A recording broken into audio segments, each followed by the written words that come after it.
tanda kutip bisa melihat hipokrit, tidak sesuai dengan yang dibaca di kitab kuning, tidak sesuai dengan yang dia dengar dalam ceramah, dalam kenyataan. Maka dia menggantungkan satu harapan, sosok yang dia rindukan, dan itu terjawab pada diri Habib Rizik Syihab.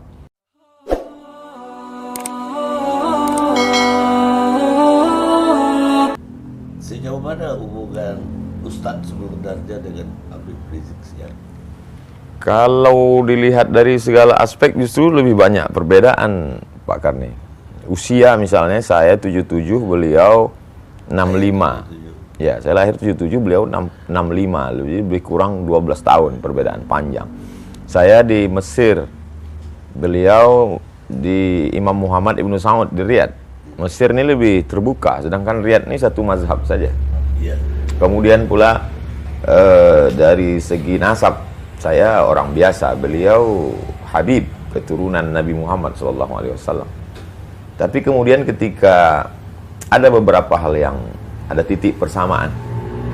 Ketika saya senang sekali dengan gerakan Amar Ma'ruf Nahi Mungkar. Selama ini saya melihat ada orang yang Amar Ma'rufnya semangat, ngajak berzikir, ngajak sholawat, ngajak memakmurkan masjid. Tapi ketika mungkar, melihat perbuatan maksiat itu diam, karena memang amar ma'ruf nahi mungkar ini kan terkait dengan kepentingan orang banyak, sehingga kalau itu kita sentuh, kalau ke istilah orang Melayu, kalau periuk belanga orang tersentuh dia mengamuk. Iyalah. Nah, jadi saya simpati dari awal, sebelum saya ketemu beliau, sebelum hiruk pikuk Pilkada Jakarta 2017. Jadi soal keberanian maksud Ustaz. Keberaniannya itu bagi saya sesuatu yang menantang, saya senang. Apa fenomena dengan dia balik sekarang ini setelah sekian lama mengungsi lah ke Saudi Arabia?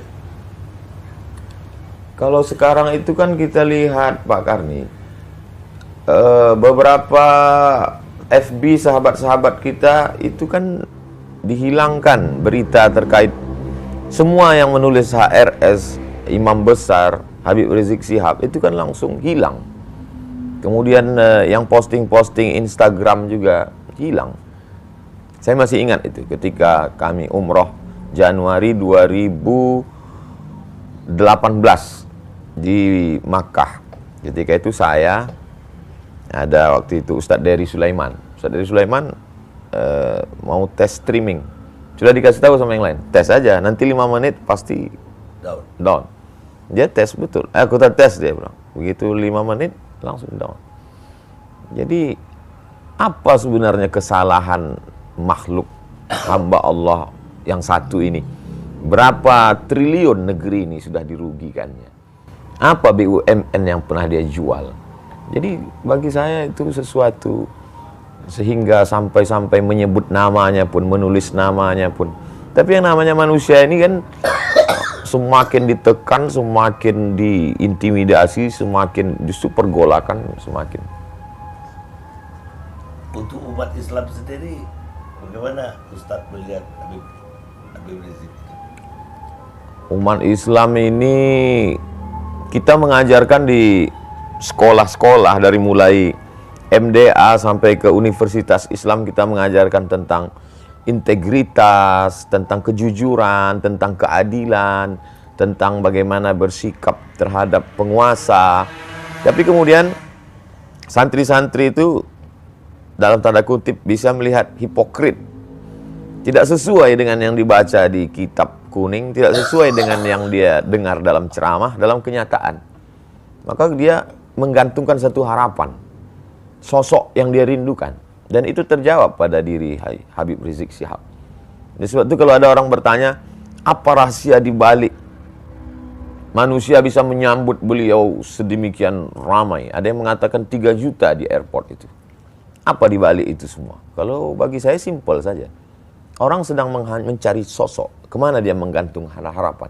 Ketika dia lihat sosok itu, hatinya sudah terpaut. Kalau sudah cinta, apapun dia lakukan. Dengan mata kepala saya sendiri, Pak Karni, saya melihat ibu-ibu menggendong anak berhenti di tengah jalan karena lelah berjalan kaki tadi. Karena untuk menuju lokasi markas dakwah pesantren Habib Rizik di Megamendung itu jalannya berkelok, mendaki, jalan tanah, melewati dan mobil tidak masuk. Mereka jalan kaki. Apa yang mereka cari? Tidak ada pembagian sembako, tidak ada makanan, tidak apa. Mungkin mereka pun tidak melihat Habib Rizik, tapi mereka merasakan kepuasan batin. Simbol gitu. Simbol, ikon. Sebagaimana cintanya anak muda kepada penyanyi R&B atau K-pop, begitu juga lah umat yang haus, rindu. Satu sisi mereka melihat dia sebagai ulama, satu sisi mereka melihat dia sebagai pejuang keadilan, satu sisi mereka melihat dia sebagai orang tertindas, teraniaya. Tapi ada satu sisi lagi juga mereka melihat dia sebagai keturunan Rasulullah SAW. Ustadz sendiri saya lihat mulai dilirik oleh politik ini.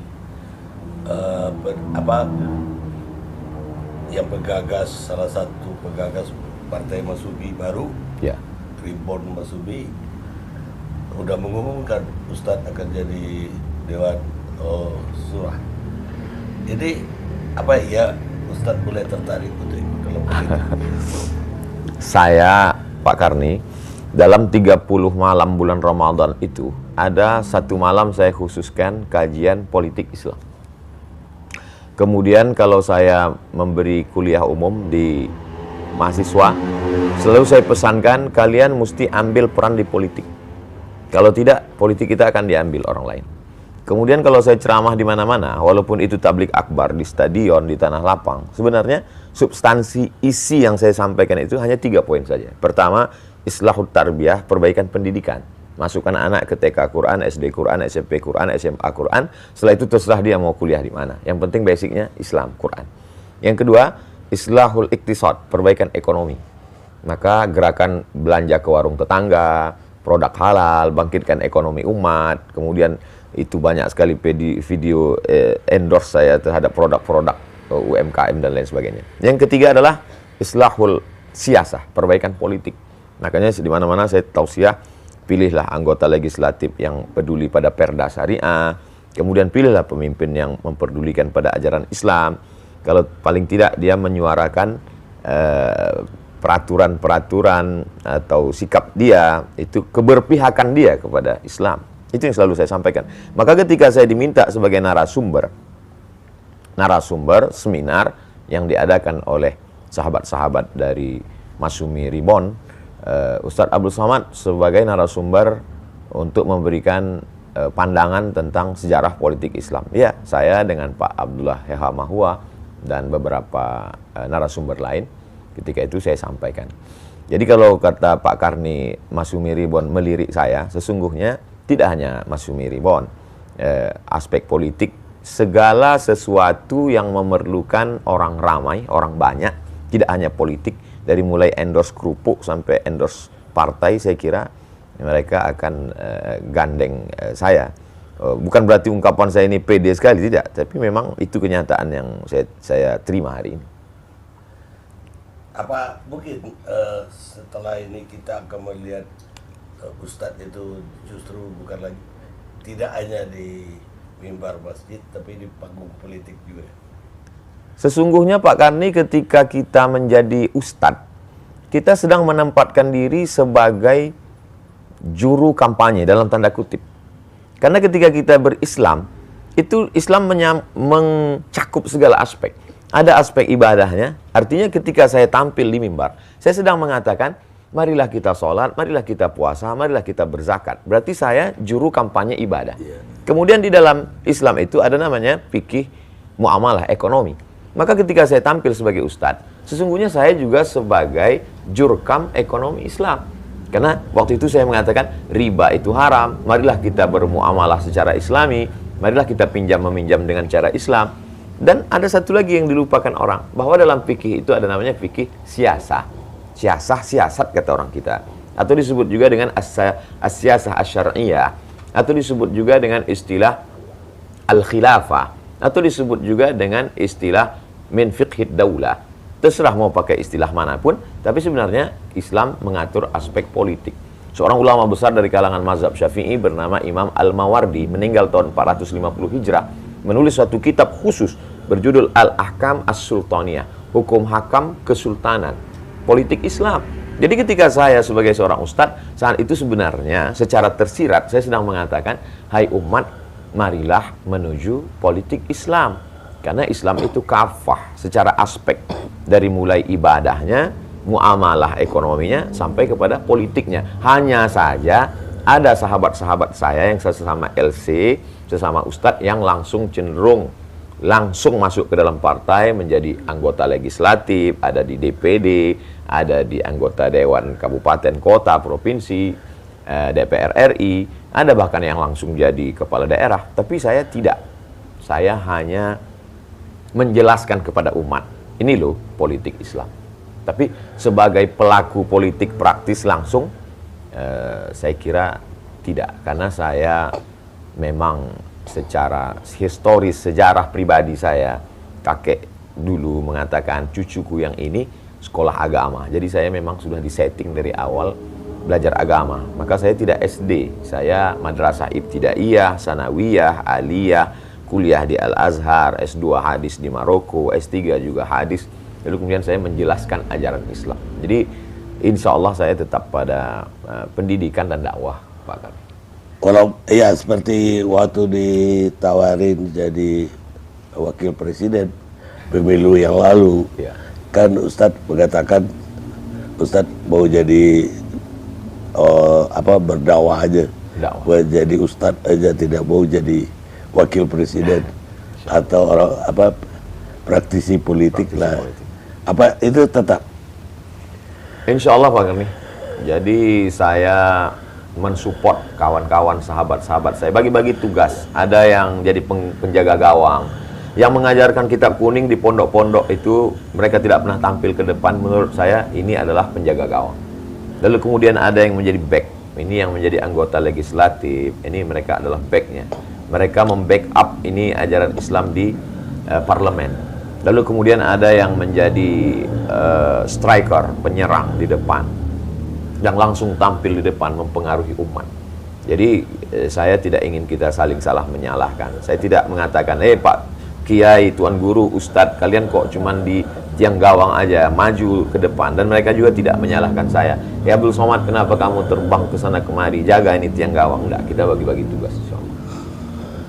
Jadi gak akan duduk di partai Pak Subi itu kesimpulannya? Saya akan mensupport sahabat-sahabat.